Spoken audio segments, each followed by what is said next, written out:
여러분, 세상에서 가장 좋은 말이 무엇일까요? 가장 좋은 말. 하는 사람도 좋고 듣는 사람도 좋고 다 이 세상에서 가장 좋은 말이 뭐냐면 은혜라고 하는 말입니다. 은혜. 아멘. 은혜라고 하는 말 너무 좋죠. 은혜를 받는 사람도 좋고 은혜를 끼치는 사람도 좋고, 우리가 하나님을 은혜의 하나님이라고 우리가 하나님을 부릅니다. 또 우리가 은혜, 교회 안에서도 수없이 많이 설교 중에도 기도 중에도 찬송 중에도 우리가 서로 교제하면서 대화를 나눌 때에도 은혜라고 하는 말을 참 우리가 많이 씁니다. 왜? 너무 좋으니까. 은혜라고 하는 것이 나쁜 쪽에 쓰여지는 게 없습니다. 은혜라고 하는 것은 항상 좋은 곳에 쓰여지고, 은혜를 말할 때마다 우리는 힘을 얻죠. 은혜를 말할 때마다 우리는 더 거룩하여집니다. 참 좋은 말. 이 세상에서 가장 좋은 말은 은혜다. 아멘입니다. 한번 크게 한번 하겠습니다. 이 세상에서, 크게 합시다. 이 세상에서 가장 좋은 말은 은혜다. 네. 자, 옆에 계신 분의 인사 축복합시다. 은혜 많이 받읍시다. 네. 너무 좋은 거예요, 은혜. 집에서도 여러분들이 은혜를 많이 쓰는 사람일수록 좋은 사람입니다. 여러분들이 사람을 만나, 이웃을 만나, 친구를 만났을 때도 세상적인 언어가 많이 나가는 것이 아니라 은혜라고 하는 말이 우리에게서 많이 나갈 수만 있다면 그 사람은 정말 은혜 받은 사람이고 행복한 사람입니다. 은혜는 뭐냐? 은혜는 우리가 은혜라고 하는 말을 정의한다면 하나님의 은혜죠. 은혜는 뭐 세상의 은혜도 있고 부모의 은혜도 있고 스승의 은혜도 있지만, 우리가 여기서 말하는 은혜는 하나님의 은혜인데, 이 하나님의 은혜는 어떤 정의를 내릴 수 있느냐면, 받을 조건이나 자격이 없는데도 불구하고 우리에게 그 무조건적으로 주시는 하나님의 사랑, 하나님의 은혜, 이것이 하나님의 은혜입니다. 받을 조건이나 자격이 없는 거예요. 우리는 그 은혜를, 우리가 무슨 조건이 있어서 자격이 있어서 받는 게 아니라 받을 만한 조건도 자격도 없는데 하나님이 우리에게 아무것도 따지지 않고 무조건적으로 주시는 것이 하나님의 은혜입니다. 그런데요, 하나님은 이렇게 은혜의 하나님이에요. 모든 것을 다 하나님이 우리가 누리도록, 받아서 그것을 즐기도록, 그것으로 인해서 우리가 더 하나님을 찬송하고 감사하며 살도록 하나님 우리에게 모든 은혜를 베풀어 주시는 하나님입니다. 그런데 중요한 것은 그 은혜를 은혜로 깨닫느냐가 중요한 거예요. 하나님의 은혜인데, 다 하나님의 은혜인데 이걸 하나님의 은혜로 우리가 깨닫느냐, 이게 지금 우리에게는 필요한 은혜입니다. 하나님의 은혜를 안 주셔서 없는 게 아닙니다. 하나님의 은혜가 우리에게서 떠나간 것이 아닙니다.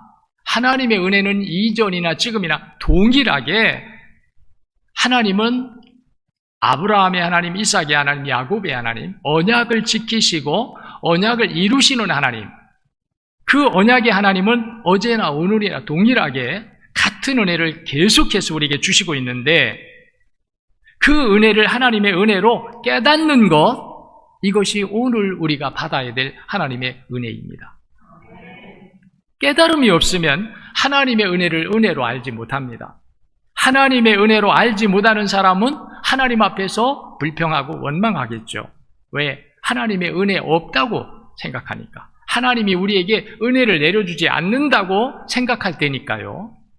그래서 지금은 우리가 하나님의 은혜, 하나님의 없던 은혜를 내려주시는 것이 아니라 이미 하나님이 어제나 오늘이나 동일하게 내려주시는 하나님의 은혜를 내가 하나님의 은혜로 발견하고 깨닫고 감사하고 찬송하는 것, 이것이 오늘 우리가 받아야 될 은혜고, 이 은혜를 우리가 받을 때에 비로소 우리는 하나님이 기뻐하시는 삶을 살게 되는 겁니다.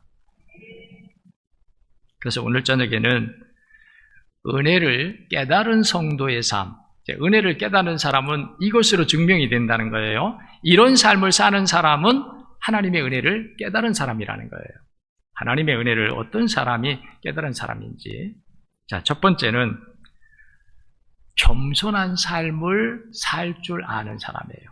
겸손한 삶을 사는 거예요. 사람은 다 겸손함을 잃어버립니다. 하나님의 은혜가 없으면 우리는 겸손 생각하지 않아요. 다 자기 과시, 자기 교만, 자기 착각에 빠져서 삽니다. 그런데 겸손하려고 하는 사람은 누구냐? 현대인들이 겸손하다 생각하지 않습니다. 겸손? 요즘은요, 젊은 사람들 겸손?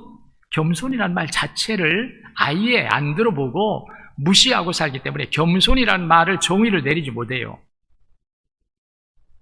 왜? 오늘 우리 시대가 그렇게 만들어버렸다는 거예요. 사람들이 겸손? 관심 없습니다. 겸손?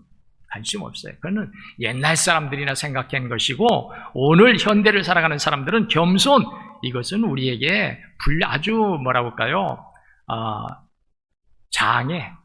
내가 어떤 일을 하는데, 내가 현대를 살아가는데, 지혜롭게 살아가는데, 현실적으로 살아가는데, 내 삶을 위한 삶을 살아가는데, 이런 것들은 다 이건 장애다. 이거는 이렇게 생각합니다. 그런데요, 이런 세상을 사는 중에도 우리 안에 내가 더 겸손해야지, 이런 마음이 들어온다는 것은 뭐냐면 하나님의 은혜를 깨달았을 때 가능합니다. 하나님의 은혜를. 아멘. 하나님의 은혜를 아무도 못하는 거예요. 사람은요, 하나님의 은혜가 없으면요, 기고만장합니다. 올라가면 올라갈수록 더 올라가려 하고, 어떤 일들이 이루어지면 더 탐심을 가지고 그 일을 이루려고 합니다. 근데 하나님의 은혜가 오면요, 아무도 우리에게 가르쳐 주지 않고, 누가 우리에게 말을 해도 그거 전혀 관심 갖지 않고 살던 우리가 하나님의 은혜가 와서 하나님의 은혜로 깨달아지는 순간, 그때 우리가 나를 다 벗어버리게 되는 거예요. 내가 아니구나. 내가 한 것이 아니구나. 내가 건강한 건 내가 한 것이 아니구나. 내가 평안하게 사는 것 내 어떤 노력과 수고의 결과가 아니구나. 내가 내 자녀들을 내가 키운 것이 아니라 하나님의 은혜였구나. 내 가정이 오늘날 이렇게 세워질 수 있었던 것이 하나님의 은혜였구나. 내가 아내를 사랑하고 아내가 나를 사랑하면서 부부간에 서로 화목하고 서로 신뢰를 가지고 존경하며 살아갈 수 있는 거 하나님의 은혜구나.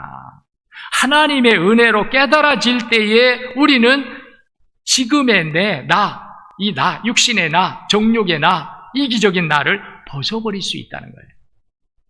그래서 우리가 그때에 하나님의 은혜를 우리가 깨달을 때에 비로소 우리는 눈이 열려요. 내 눈을 가리고 비늘로 감싸고 있던 이 육신적 정욕적인 것들이 다 벗어지면서 겸손해야 되겠구나. 내가 더 겸손해야 되겠구나. 왜? 하나님의 은혜를 받으면 받을수록요, 우리는 하나님을 찬송하고 감사해야 될 사람으로 우리를 여기게 됩니다. 그러면 우리는 그럴수록 하나님을 찬송할 사람이 누구예요? 여러분이 여러분의 공로라고 생각하면 하나님 찬송하지 않습니다.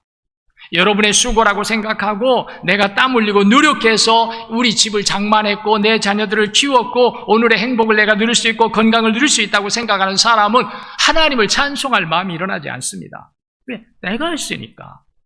그런데 하나님의 은혜임을 깨닫는 순간에 내가 한 것이 아니구나, 하나님의 은혜였구나, 이것이 깨달아지는 순간 우리는 하나님을 찬송해야 되고 하나님을 감사해야 되고 하나님께 영광을 돌려야 되기 때문에, 그런 우리가 되기 위해서는 하나님의 은혜를 깨닫는 순간 성령이 우리 안에 어떤 마음을 주느냐? 겸손하자, 겸손하자, 겸손하자. 내가 이 은혜를 내가 누리기 위해서는 겸손해야 된다. 저는 그 마음이 하나님 참 일찍 주셨던 것 같아요.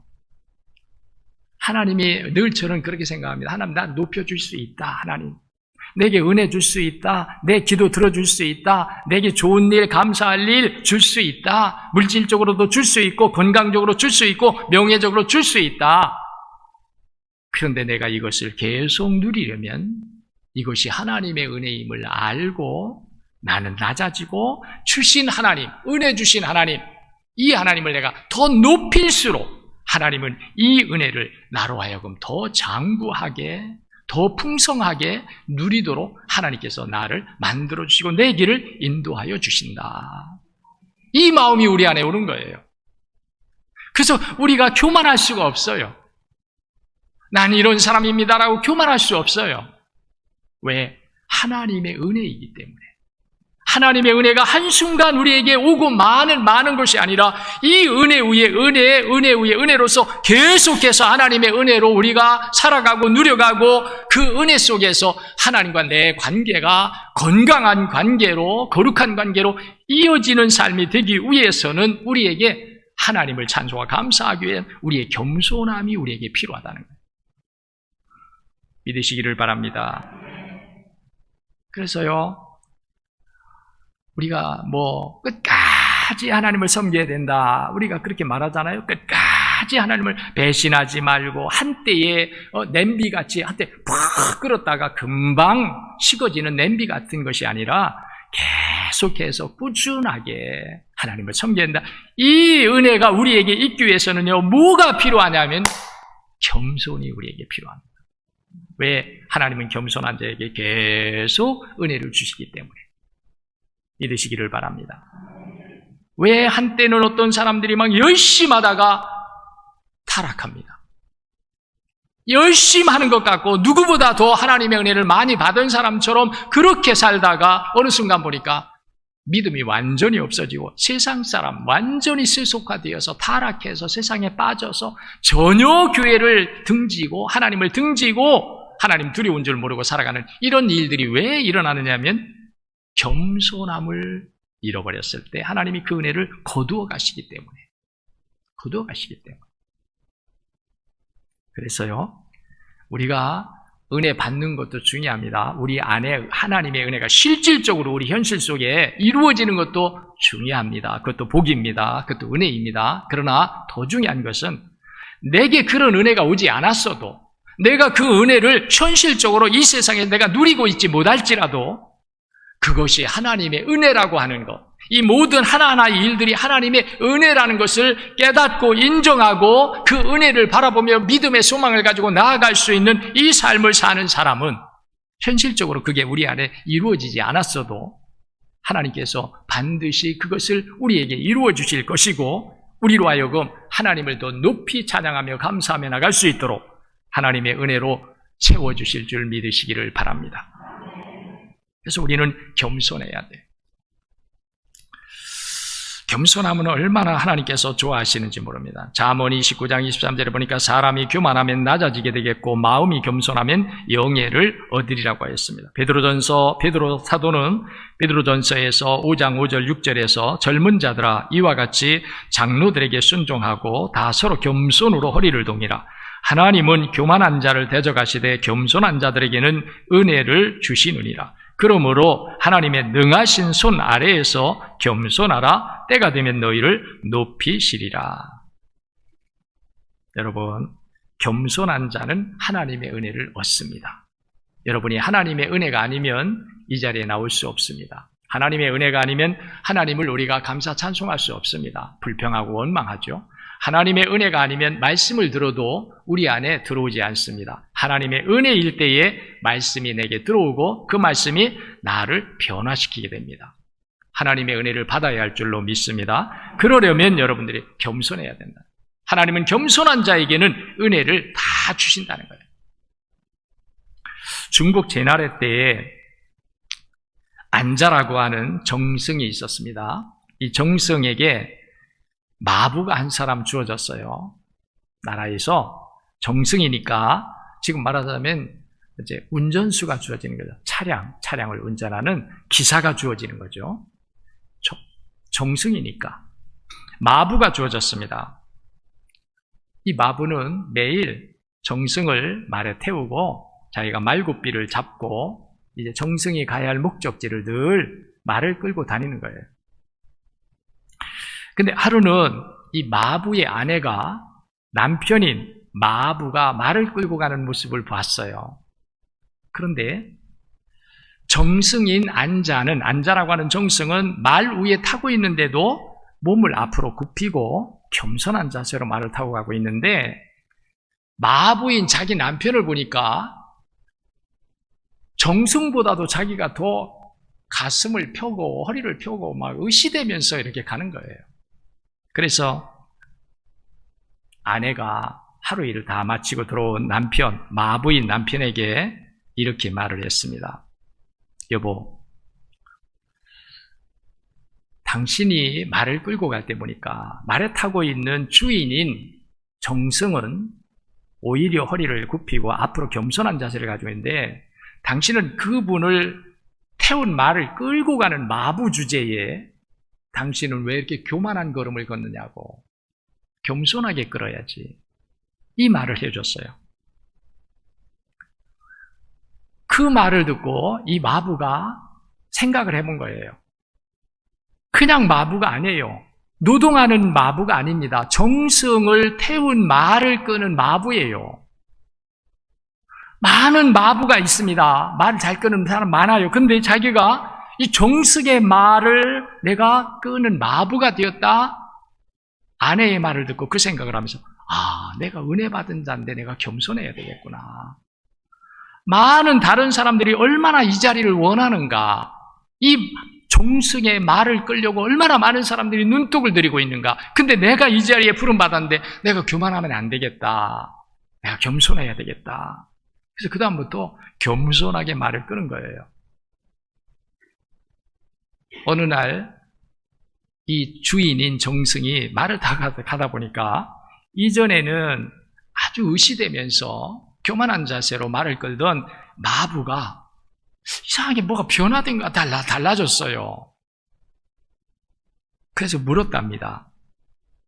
그랬더니 마부가 대답하기를 제 아내가 제게 겸손하라고 일러주었습니다. 그 말을 듣고 제가 생각해 보니까 내가 의시되며 자랑하면서 교만한 자세로 끌고 갈 것이 아니라 나는 겸손한 자세로 이 정승인 주인의 말을 내가 끌어야 되겠다 하는 생각을 가지게 되었습니다. 그랬더니 이 정승이 너무 좋아하더래요. 그리고는 며칠이 지났는데 정승으로부터 무슨 패가 주어지는 거예요. 그 패를 보니까 그게 뭐냐면 대부라고 하는 벼슬의 패예요. 벼슬패. 벼슬이 주어진 거예요. 마부인데 벼슬이 주어진 거예요. 누가 했겠어요? 정승이 왕께 고해가지고 왕에 의해서 대부라고 하는 벼슬을 받게 되었습니다. 오늘 여러분, 하나님은 우리가 겸손하기를 원합니다. 겸손하기. 근데 이 겸손은 그냥 되지 않습니다. 절대로 그냥 되지 않습니다. 겸손은 누가 되느냐? 하나님의 은혜를 은혜로 깨달은 사람만이 겸손할 수가 있습니다. 오늘 여러분들에게도 하나님의 은혜가 주어지는 이유를 아시기 바랍니다. 여러분 좋아하라고만 주는 게 아니라는 거예요. 하나님은 우리에게 더 큰 은혜를 주시기를 원하신다는 거예요. 더 좋은 은혜를 주시려고 하신다는 거예요. 그러려면 우리가 어떻게 돼야 돼요? 겸손해야 된다. 겸손한 자에게는 우리가 지금까지 받았던 은혜보다 더 큰 은혜, 더 좋은 은혜, 더 영원한 은혜 하나님이 우리에게 주시려고 우리에게 은혜를 주시는데 그 은혜를 받을수록 우리는 더 낮아지고 더 겸손한 이런 삶을 살아서 하나님이 예비해 주시려고 하는 더 큰 은혜를 받아 누리시고 그 하나님을 더 찬양하며 감사함으로 나가는 여러분들이 다 되시기를 축복합니다. 그 다음에 두 번째로요. 은혜를 받은 성도는 누구냐? 누가 은혜 받은 성도고 하나님의 은혜를 깨달은 사람이냐면 감사하는 사람이에요. 은혜는 반드시 은혜와 감사는 떨어지지 않습니다. 은혜와 감사는 하나입니다. 은혜 받았다고 하면서 감사하지 않는 사람은 거짓말이에요. 감사함이 없이 은혜 받았다고 하는 사람은 거짓말이에요. 은혜는 감사를 낳습니다. 믿으시기 바랍니다. 빨리 깨달아야 돼요. 빨리 깨달아야 돼요. 은혜는 감사를 낳아요. 감사는 무엇이 낳느냐? 은혜가 낳아요. 은혜가 감사를 낳아요. 여러분들이 어떤 일에 감사하고자 하는 마음이 일어나는 것은 물질 때문이 아닙니다. 물질이 우리보다 훨씬 많은 사람도 감사할 줄 모르며 사는 사람 많아요. 부자로 살고 넉넉하게 사는데도 불구하고 감사할 줄 모르며 사는 사람 많습니다. 반대로 훨씬 우리보다도 물질적으로 궁핍하고 어려울 텐데도 감사하며 살아가는 사람들이 많습니다. 누가 그럽니까? 하나님의 은혜임을 깨달은 사람. 하나님의 은혜를 깨달은 사람은 감사가 나오게 돼 있어요. 하나님께 감사가 나오게 돼 있어요. 오늘 여러분들이 하나님 앞에 나는 은혜 받은 사람입니다. 말로만 기도로만 하는 사람이 아니라 우리의 삶에서 하나님께 감사가 드려짐으로 여러분들이 하나님 앞에 은혜 받은 사람, 은혜를 깨달은 사람, 은혜 안에 사는 사람, 은혜가 나를 살려서 은혜로 말미암아 내가 더 든든하게 살아가는 이런 하나님의 은혜가 점점 여러분들에게 넘치게 되기를 축복합니다. 은혜를 더 우리가 의지하고 은혜를 더 크게 여기고 은혜를 더 우리가 하나님의 은혜를 더 소망하면서 나갈 수 있는 그런 은혜를 우리가 받아야 되는데 그러기 위해서는 감사, 은혜 받은 다음에 감사, 은혜에 대한 감사. 그러면 하나님은 더 큰 은혜를 주신다. 더 좋은 은혜를 주신다. 아멘. 세 번째로는요, 은혜 받은 사람은 어떤 삶을 살아가느냐 하면 주님의 일에 헌신하고 충성하는 일을 당연히 여긴다는 거예요. 당연히. 내가 할 일이 아닌데 하지 않는다는 거예요. 다른 사람도 있는데 하지 않는다는 거예요. 은혜 받은 사람은 그 일이 남의 일이 아니라 내 일로 여기는 거예요. 내 일로 여기는 거예요.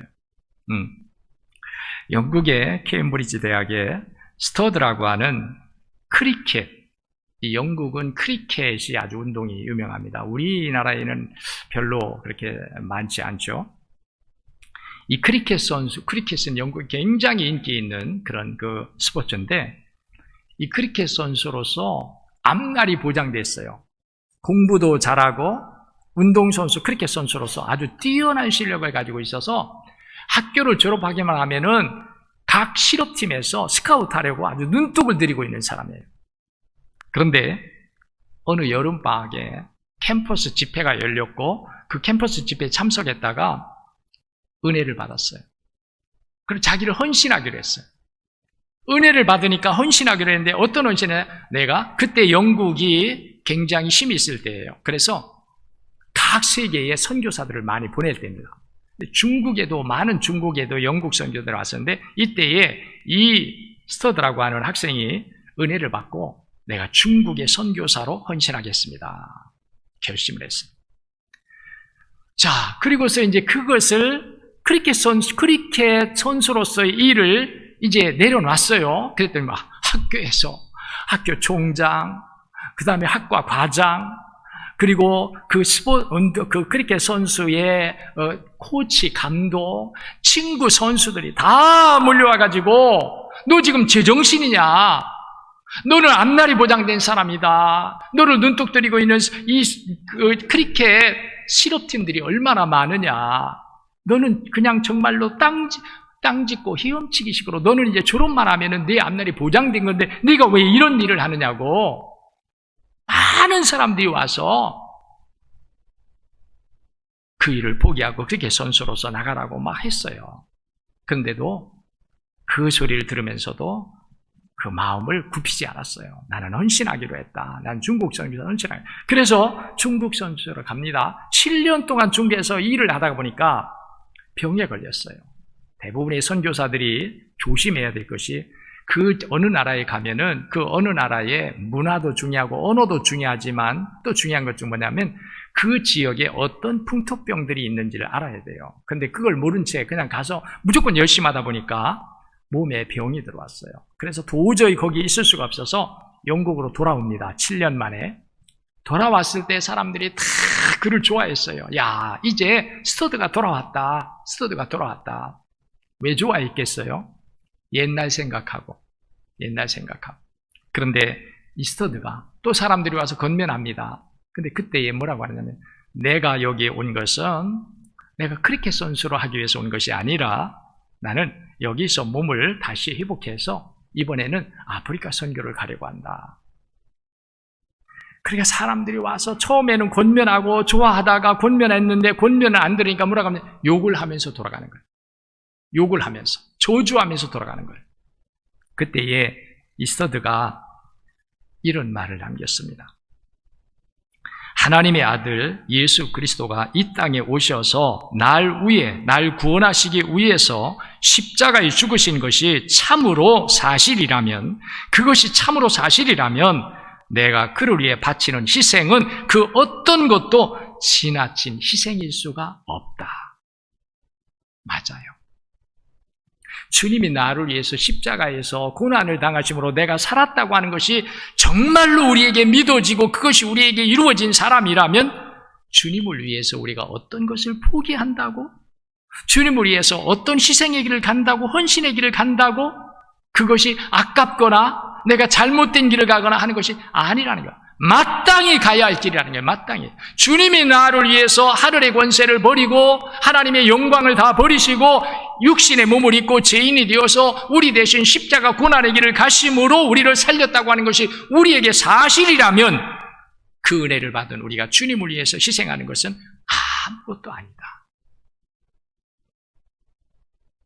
은혜를 깨달은 성도는 주님을 위해서 헌신하고 충성하는 것을 당연히 여긴다는 거예요. 당연히 여긴다. 할렐루야. 당연히 여긴다는 거예요. 그래요. 하나님이 우리에게 은혜를 주시는 이유 중 하나가 우리 좋아라고만이 아니고, 우리 좋아라고만, 나만 행복하고 나만 즐거우라고만 함이 아니라 우리를 쓰시기 위해서 하나님이 은혜를 주신다는 겁니다. 우리를 쓰시기 위해서. 그러므로 여러분들이 주의 일을 할 기회가 오거나 주의 일을 할 수 있는 환경이 되거나 그럴 때에 여러분들이 누군가가 하겠지 하는 것은 은혜 받은 성도의 모습이 아닙니다. 그때 우리가 은혜 받은 사람은요, 주님 내게 일을 주시는군요. 내가 일할 수 있게 하시는군요. 나의 헌신을 주님이 받으시려 하는군요. 나의 충성을 하나님께서 원하시는군요. 그리고 거기에 우리가 주여 제가 하겠습니다. 은혜 받은 성도는 마땅히 여긴다는 거예요. 마땅히. 아니 왜 하나님이 왜 우리에게 이런 일을 시켜? 아니 목사님이 왜 이런 일을 우리에게 시켜? 왜 교회에서 이런 일을 우리에게 부담시켜? 라고 하지 않는다는 거예요. 마땅히 여긴다. 마땅히. 여러분 이렇게 되시기를 축복합니다. 이상하게 생각하지 말고 왜 이런 일을 우리에게 맡기느냐고 하지 말고 오히려 은혜 주신 목적, 하나님이 내게 은혜 주신 이유를 마음에 품고 거기에 깨어있는 사람으로 주께서 우리에게 말씀하시면 주여 듣겠습니다. 주여 하겠습니다. 이 자세를 가진 사람이 하나님의 은혜를 깨달은 사람, 하나님의 은혜가 그 안에 살아있는 사람, 하나님의 은혜가 그 영혼을 살려주고 그 영혼이 살아서 하나님의 뜻을 발견하고 하나님의 뜻을 위해서 헌신, 봉사, 충성할 수 있는 영의 세계를 열어주시는, 이것은 하나님의 은혜가 내 안에 들어오니까 그 은혜가 우리를 살리셨다는 거예요. 우리를 살게 하셨다는 거예요. 여러분이 어떤 일에 나는 안 할 거야? 이건 죽은 자의 모습이죠. 영이 죽은 사람, 하나님의 은혜가 죽은 사람, 하나님의 말씀의 힘이 죽은 사람, 하나님의 나라의 소망이 없는 사람, 이런 사람은 그거 왜 내가 해요? 그런데 하나님의 은혜가 살아있는 사람, 은혜가 그 영혼을 깨우쳐주고 살려주고 능력 있게 하고 하나님 나라를 가깝게, 하나님 나라를 우리 안에 이루어주시는 이 하나님의 은혜로 살아난 사람은 마땅히 주여, 그거는 다른 사람의 일이 아닙니다. 제 일입니다. 제가 할 일입니다. 다른 사람이 하는 것이 아니라 내가 할 일입니다. 마땅히 여긴다. 마땅히. 여러분이 이렇게 되시기를 축복합니다. 왜냐하면 그건 여러분이 하는 게 아니라 하나님의 은혜가 여러분 안에 들어와 있다는 증거예요. 하나님의 은혜가 여러분들을 살려주고 있다는 증거예요. 그래서 이 은혜를 우리가 받아서 하나님의 은혜를 하나님의 은혜로 깨달아서 행할 줄 아는 우리 모두가 되어져야 할 줄로 믿습니다. 기도하겠습니다.